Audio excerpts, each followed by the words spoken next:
We live in a world full of opposition, an inescapable fact.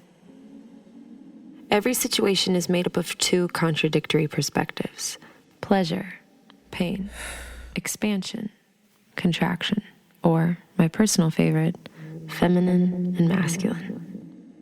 Society has led us to believe that the feminine and masculine are separate entities associated only with gender. But as these institutions of thought begin to crumble around us, it becomes very obvious that this narrow way of thinking has been a great disservice to all of us. Masculine energy is our drive to do. It stands for assertion, extraversion. It is the detailed plan, the road to victory, logic, and reason. We need masculine energy to achieve and to accomplish. Feminine energy is the power that comes from within. It is knowing without knowing how. The intuitive, inspiration, absorption. The feminine doesn't use a roadmap because it doesn't operate linearly. Feminine energy is free of structure and confinement. It creates solutions that seem to go against logic and all possibility. Where the masculine is to do, the feminine is to be.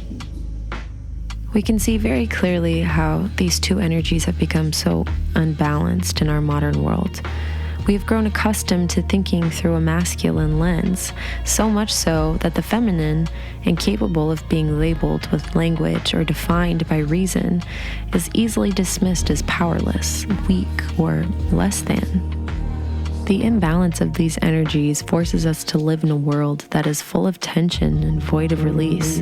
A world constantly at war, never having peace. A world lacking imagination, living in the same reality we've always known, never daring to dream of a new one. In symbology, the feminine is represented by the image of the moon. I've always been in awe of this beautiful figure, a miracle of light amidst an ocean of darkness, struck by its beauty before I even knew what it represented.